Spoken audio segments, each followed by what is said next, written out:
Jangan cepat-cepat kemudian antum memvonis orang lain. Masya Allah, kadang-kadang ada tuh suaminya yang soleh, tapi istrinya berantakan. Nah, kemudian kita sering menyalahkan suaminya bahwa dia tidak menjaga istrinya dengan baik. Hei, antum gak ngerti, ikhwan. Bisa jadi suaminya itu menangis-nangis di hadapan Allah dalam sujudnya dan minta kepada Allah supaya istrinya itu bisa benar. Tapi apalah daya, wong hidayah itu miliknya Allah Subhanahu wa taala. Nah, kita sering tuh nyalakan, oh ini anaknya Ustadz, kok nakal sih? Nah, kan begitu. Nah, tanpa kita sadari kemudian kita berkomentar, oh ini keluarganya Ustadz besar, tapi anaknya kok kayak gini sih?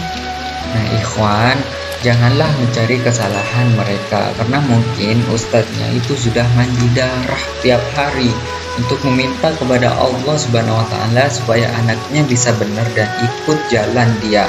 Tapi apalah daya, hidayah itu hanya milik Allah Subhanahu wa taala.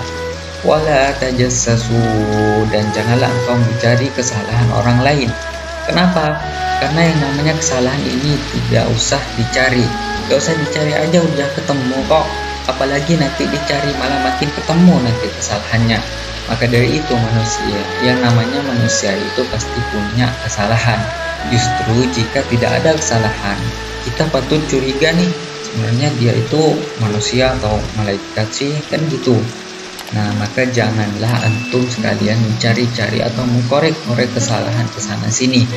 Nah, karena sungguhnya barang siapa yang mencari aib seorang muslim, Allah akan bongkar aibnya sendiri walaupun dia di dalam rumahnya sendiri.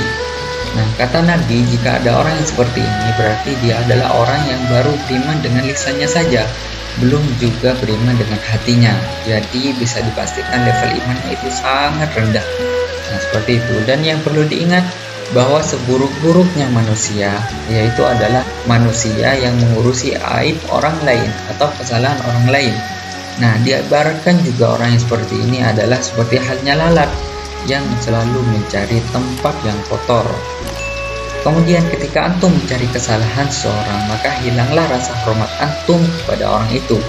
Cinta dan kasih sayang antum akan lenyap, digantikan dengan kebencian.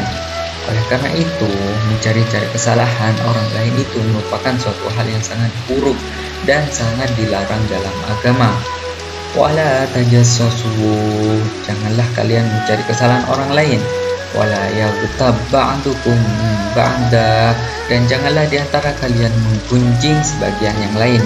Ayyuhibbu ahadakum ayyakula lahmu ahihi mayyitin, adakah diantara kalian yang menyukai daging saudaranya sudah meninggal? Fakarihtumuhu, tentu kalian akan merasa jijik.